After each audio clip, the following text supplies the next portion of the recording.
the water use was so intense that 10 times more water was being used to produce the same amount of food.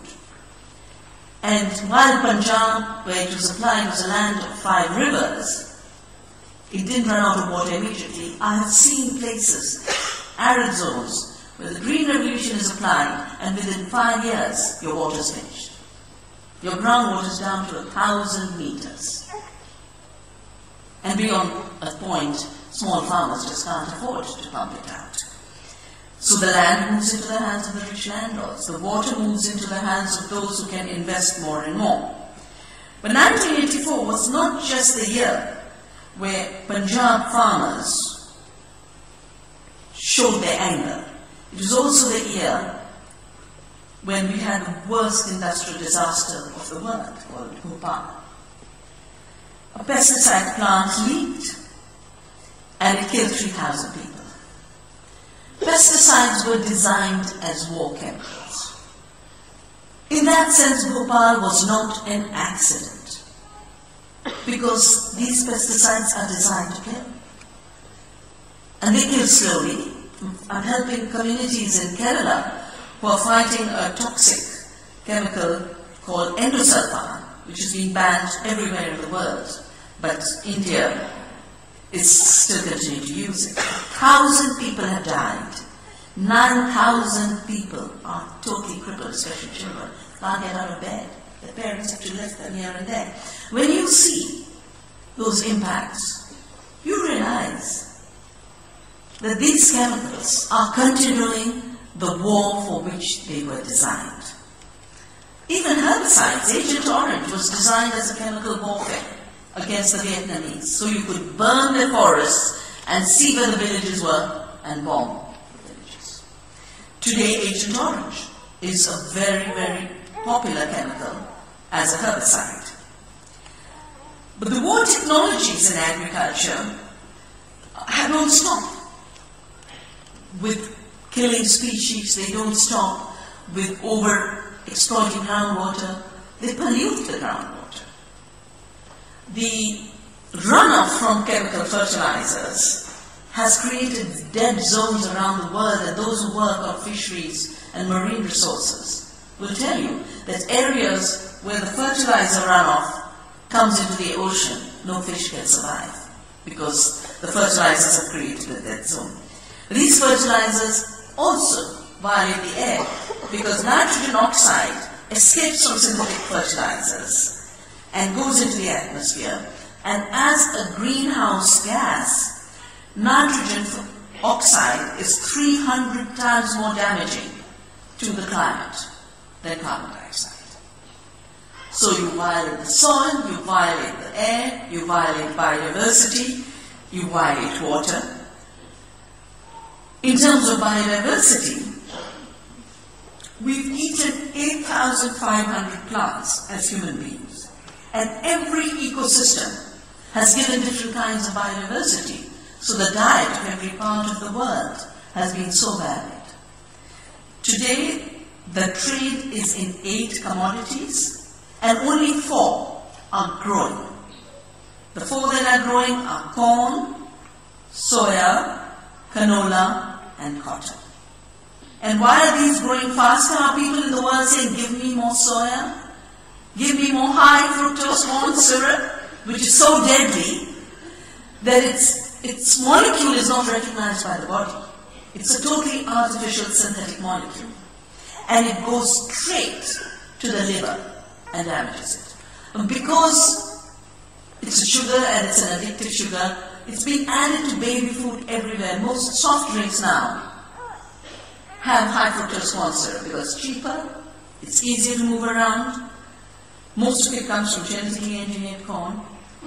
But baby food is so contaminated by high fructose corn syrup. I had my friends do a survey in the United States, and everything they put in the shelf, it could be bacon, it could be salami, salty stuff, has high fructose corn syrup because of the addictive nature, and you want more. The result of this is young babies in the United States are now being found to have cirrhosis of the liver Children who've never had alcohol are losing their livers. And so much food is now what I would call non-food. It's not worthy of being called food. Food is that which nourishes us. Food is that which converts into our bodies. It replenishes our cells, our tissues, our bones, our blood. And if it starts damaging the ecosystem that is our body, it is a lethal toxin, it's no more food. It then becomes a war. Food has become a war against human beings. One element of this, a new element of this, is called the second green revolution, which is basically genetic engineering. Genetic engineering is merely a technology of moving genes across species barriers. Humans give rise to offspring who are humans. Barley mixes with barley. Now, if you take a human growth hormone and put it into barley, you're basically creating a transgenic entity. And the three typical claims for genetic engineering are, one, that it's accurate because you're working at the genetic level. Nothing could be further from the truth. Because there are only two ways you can do genetic engineering. Shoot with a gene gun, and the gene gun doesn't know where in the genome the gene is arriving, or if it's getting absorbed at all. Or give a cancer through an agrobacterium, a plant cancer. Now, that's not a very clever way to do breeding. You're dealing with genes, but you don't know what's happening at the genetic level. You have ignorance about the overall genome, and I've been told that Terry Travick visited Iceland, and Terry Travick is originally a genetic engineer who realized, my God, we don't know what we are doing, therefore I will now study gene ecology, the overall ecological behavior of organisms.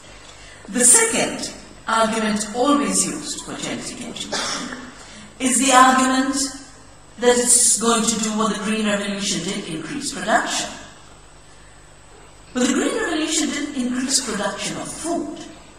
It increased the production of rice and wheat by decreasing the production of everything else. Now, I could give you a miraculous increase in anything by creating a monoculture. If this island was overtaken by just one species, you would have lots of production of that species. But the biodiversity that would disappear is a decline, and we've never had a measurement of what was lost. We do it in our calculations, and what we are finding repeatedly is ecological systems that are biodiverse produce much more food. In any case, genetically engineered crops can't increase the yield, because yield is what we call a multi-genetic trait. Many genes come together to act, to create the trait coordinate. All that genetic engineering has done so far is move single genes with single expressions. And in the field of agriculture, the two traits that have been moved into crops are not yield-increasing traits in terms of food and nutrition. They are toxic-increasing traits. Bt toxin and herbicide-resistant genes. There the story is this will control weeds and will control pests. We are releasing a report in October this year to show that over 20 years, all we have achieved was increase in herbicide use, increase in the creation of superpests. 15 million acres in the United States is today overtaken by superweeds that can't be controlled. In India, a Bt cotton was introduced. And the Bt cotton basically has a gene for a toxin called Bacillus thuringiensis. And it was supposed to control the bollworm. Bollworm had never been a pest in India. It came in with a hybrid. American hybrid cotton with what we call the American bollworm. And now they were starting to use genetic engineering to say we will control the bollworm. The bollworm has emerged resistant.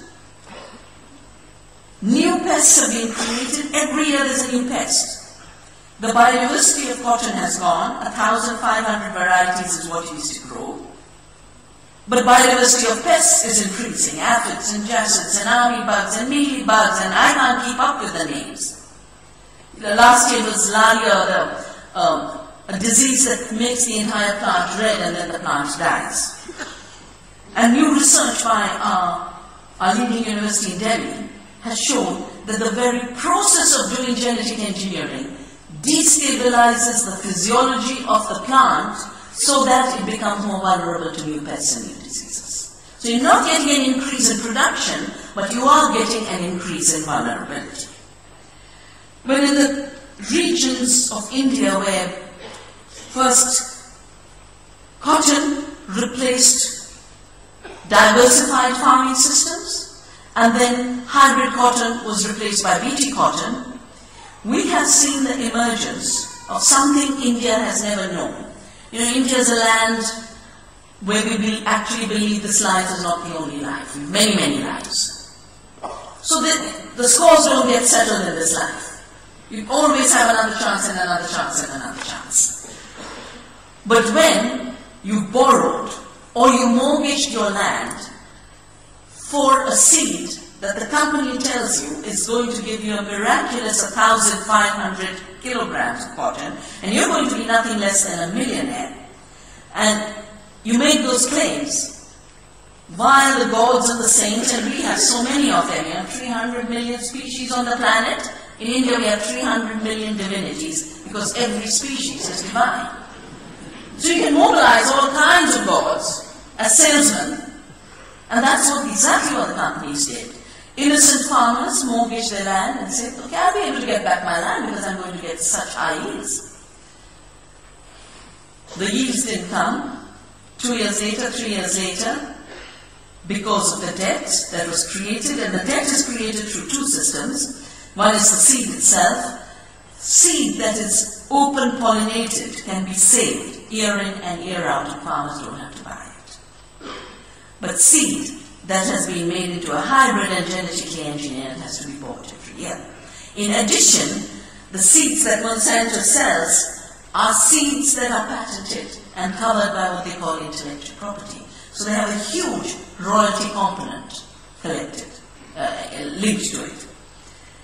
The price of cotton seed jumped from 5 to 10 rupees a kilogram of seed to about 4,000 rupees a kilogram. That's nearly 8,000% increase. And because it wasn't working to control pests, pesticide use increased 13 times more, so more and more debt for pesticides. When the agents of the seed and chemical companies came to collect the land, that's the day the farmer, who's usually the male farmer, the husband, who's been to the town and got locked into buying the seed, hasn't told his wife that this seed is a new kind of seed. The wife only finds out when someone comes and says, your husband's lying in the field. And they find a bottle of pesticide which he has drunk to end his life. The figure of farmer suicides in India, which began only after the seed multinationals entered our country, is now 250,000 farmers. That's nearly the entire population of Iceland. You're 300,000, right? 250,000. And this is government statistics. What we do is go to individual households to collect reasons of why the suicide happened. But the national statistics is provided by government.